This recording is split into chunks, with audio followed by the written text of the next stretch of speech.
Good afternoon, good people. Hello again. Welcome to Life, Laughter and Lockdown. This is episode 13, Resilience.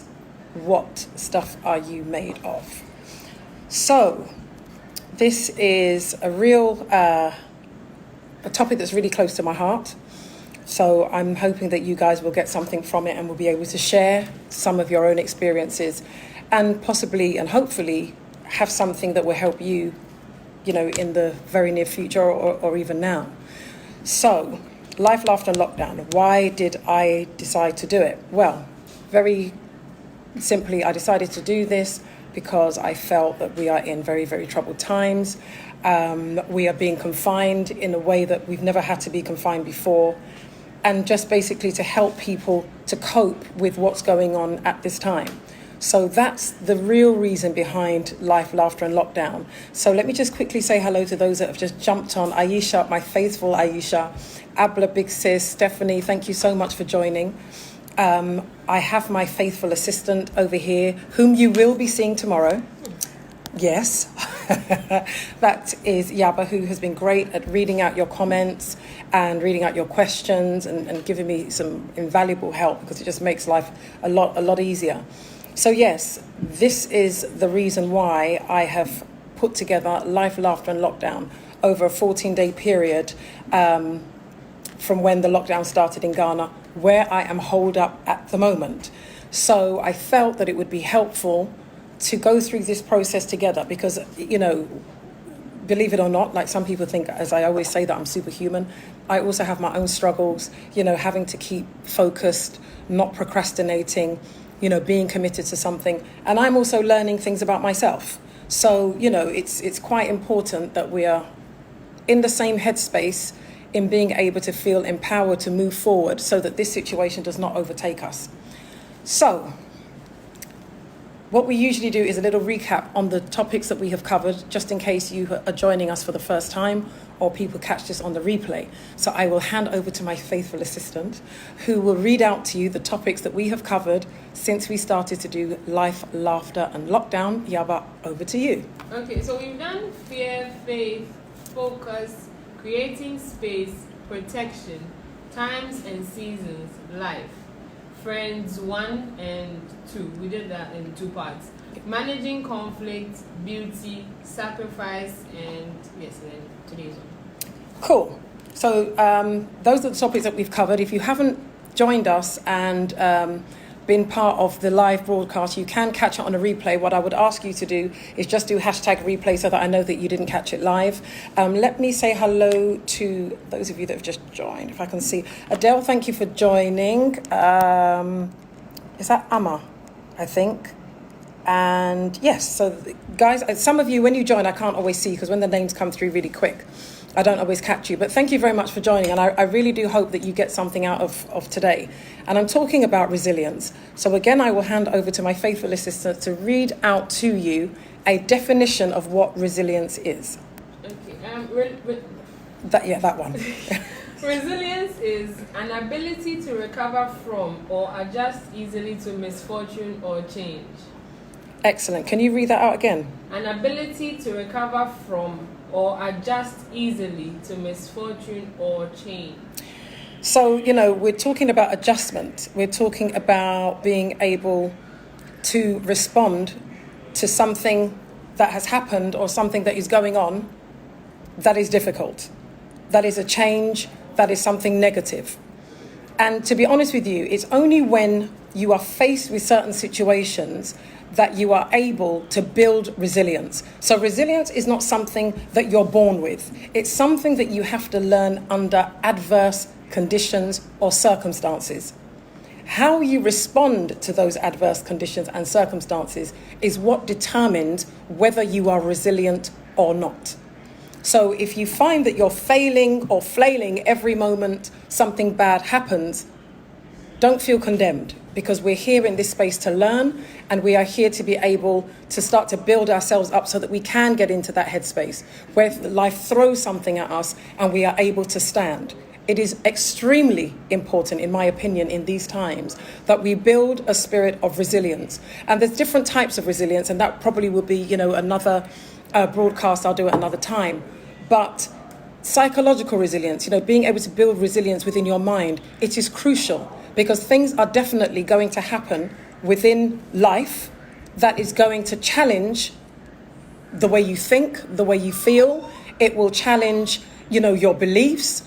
What are you going to do when those situations happen? So I will share with you a little bit of what I have learned about resilience after we just read a couple of your comments.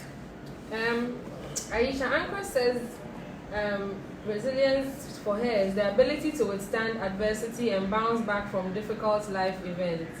Being resilient does not mean that people don't experience stress, emotional upheaval, and suffering. Resilient people tap into their strengths and support systems to overcome challenges and work through problems.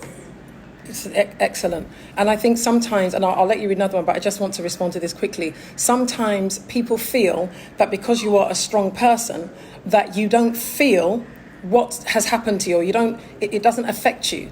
But being resilient is something that is a continual conscious decision that you make because you want to win. So yes, you're absolutely right, Aisha. I like that definition. It's really good. That's actually the only comment on resilience, because the other comment here is about your makeup. We've done beauty already. That was like number 4. She says she loves your makeup and she wants you to teach how to do makeup so flawless. Yes, big sis. If you continue to cook what you cooked for me the last time, I'll give you everything. So yeah, no problem. She's a fantastic cook, and that does not mean you should be inboxing her begging for food. So yes, that is what resilience means. The ability to bounce back and how quickly you bounce back and what you learn from the situation that you have had to bounce back from. It's a bit of a mouthful. So again, I'll give you a couple of examples that I have, where it's taught me about being resilient. So it's no secret, I lost my husband beginning of January of last year. And people made comments about how strong I was, etc., etc. I didn't feel strong. In fact, I was very broken, as you would expect.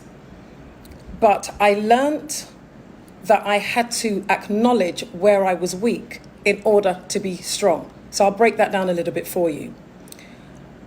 Being resilient means you have to recognize where you are lacking in strength.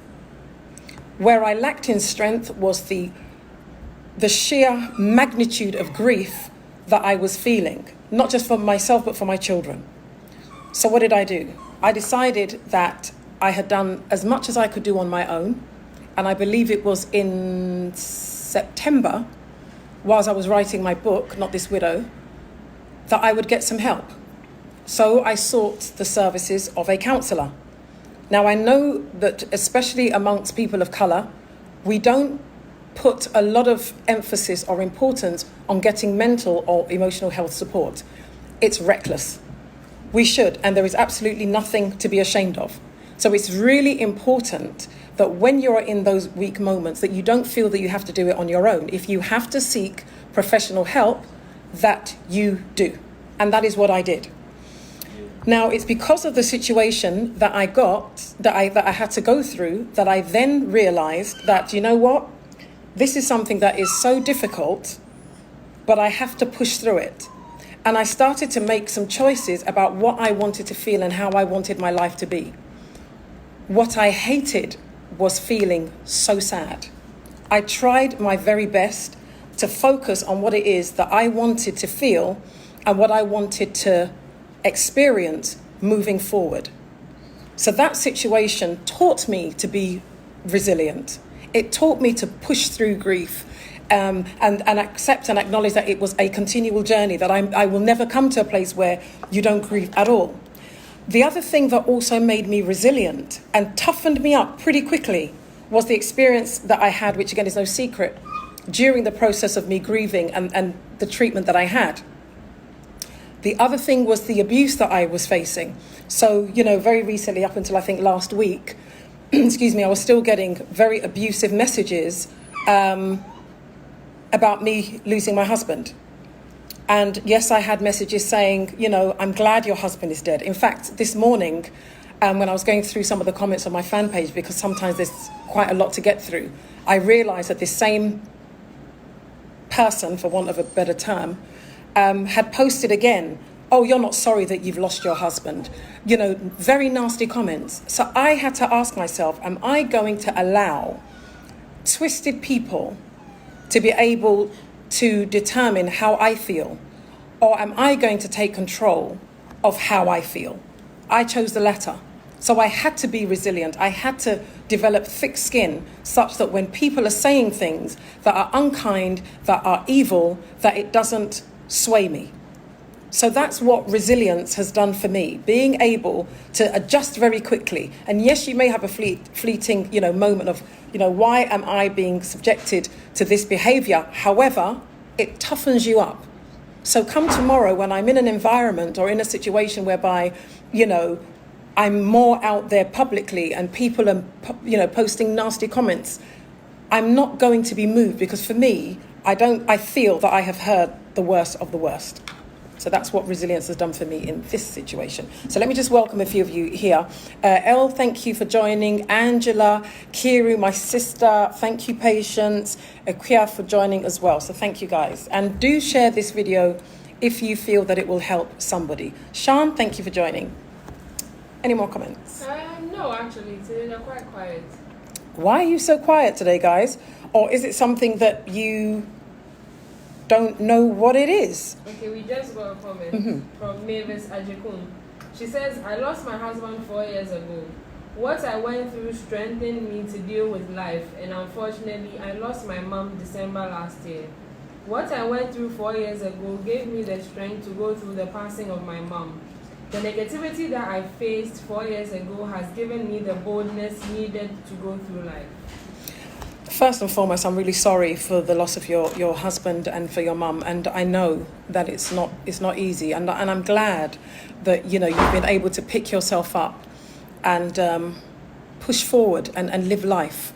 And yes, it does make you stronger. I've learned things about myself that I wouldn't have learned before, and I think it's really important that we understand that when we go through these situations, it's to build character. It is to build character, because life moves forward every second of every day, and the time that you have, you can never get back. So you're being prepared for what you may face in the future. And if it's any comfort to you, and I felt this very strongly, going through my own situation, that we go through things in life not for our benefit, but for the benefit of other people. So I think when you're in a place where you've gone through something really tough and really difficult, and you're able to extend, a hand of support, friendship, love to another person, I do believe that it does help you to be able to heal. And it toughens you up, because like when you're on a plane, and I've mentioned this before, you've got to put on your own face mask before you can, oxygen mask rather, the corona's got to my head, before you're able to help anyone else. But at the point at which you know that you can help someone else, you know that you have made progress. And that's what's so important about resilience. Don't get so down on yourself that maybe you're not coping with the situation particularly well. You're not dead. It's not over yet. You're still learning. You're still, pushing forward. And like how when you're in the gym, I've not been to the gym in a while. I'm not going to show you my arms and how they're flapping, my back wings. I'll save you the stress of having to look at that. But it's like a muscle. As you exercise it, it toughens. It gets, the skin around that muscle becomes tighter and tighter. That is what resilience does. It will make you tougher and tougher, but you have to go through something to be resilient.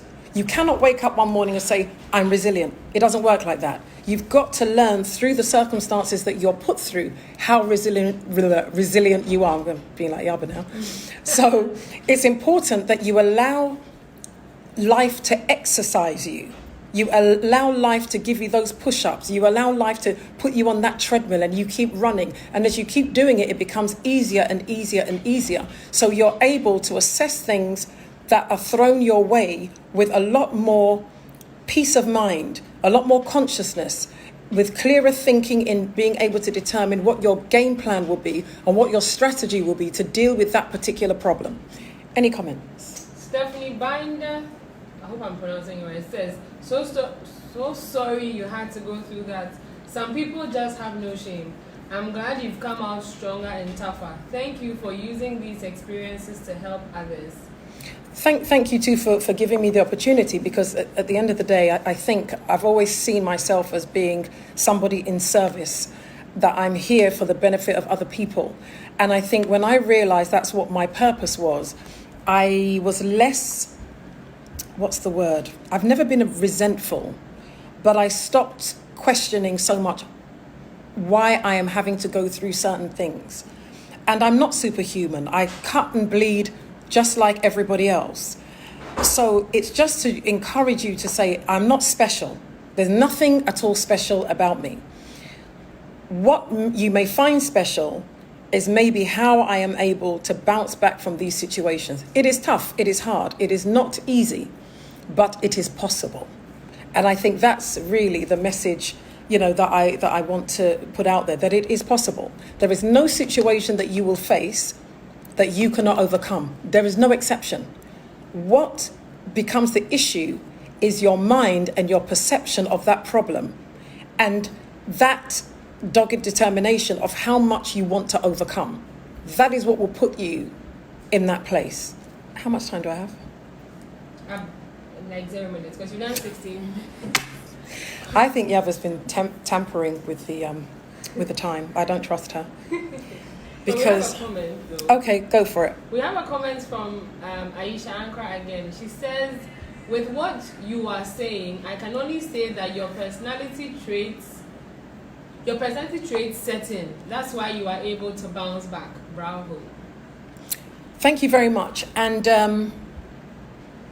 to a degree, yes, you are right.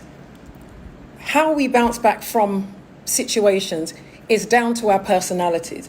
It's down to the level of self-confidence we have. If you're a person that has some kind of belief system, you're Christian, you're Muslim, or whatever it is that you believe in, that can also and does also play a part. And I've shared this many times. I always say that I was a very weird child. I didn't mind being on my own. I was bullied as a child, or at least people attempted to bully me. And I built up a level of resilience from being so high.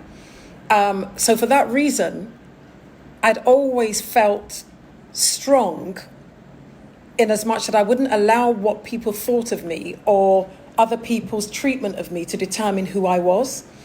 So yes, I would agree that it does come down to personality to agree. That contributes to it. Because if you're somebody that has an attitude, a very defeatist attitude, nothing good happens to me, I'm always failing, nobody likes me, nobody loves me, nothing ever right goes on in my life, you are not going to build up a spirit of resilience. What you will have is a defeatist spirit, and one that is broken. And if you are in that place, there are reasons for it. We are born perfect.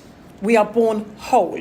What happens is life happens, and it begins to chip away at us through the experiences that we have, through our upbringing, and life in general, through our relationships. They are the things that change who we were supposed to be. So therefore, we have to come to a place in life where we have to address those issues and say, okay, right, I was sexually abused as a child. What has that done to me? That has made me, unable to trust people. That's made me, like some victims or survivors, I would like to say, that I've worked with, so that for that reason, I have no regard and no respect for my body. And so therefore, I give myself to everyone.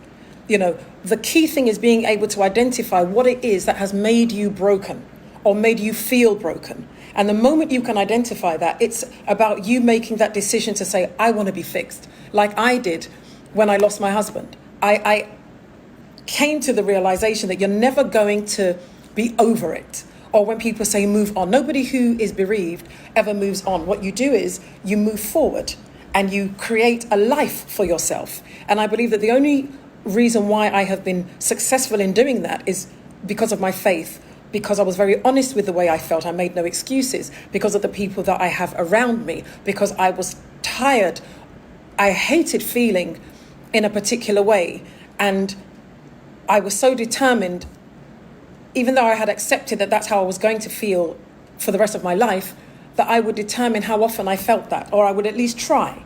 So that's why I sit here today, this person, so I'm not superhuman, but I got the help that I felt that I needed at that time to put into context the experience that I had had and understanding my why. And I think the moment I understood my purpose, that I went through what I went through because I am called to serve people who are broken and who are hurting, it made it easier to accept. So that's what I would say. Any last comment? Yes, we have a comment from Adele Randolph. She Hi, says, Adele. all things are possible through Christ who strengthens us. Keep up the good Absolutely. work. Thank you very much. I've known Adele for years and years and years.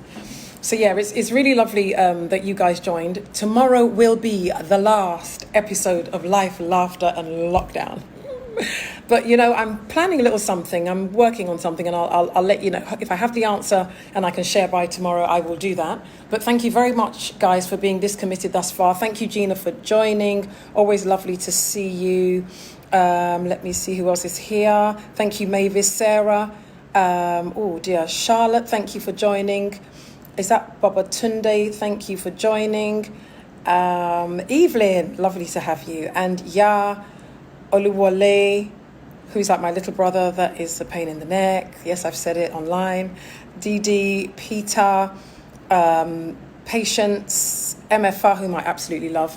So yes, I just really wanted to acknowledge you, and I'm sorry if I've missed out your name, I couldn't see. But thank you very much, and please do share this video. I do think that it will be helpful to other people. There's a notification bell that you can click and share it amongst your friends or share it privately. And, you know, if you know that somebody's going through a tough time, just say, look, I know this really weird woman that gets online every 3 o'clock for the last however long, and the last one's tomorrow.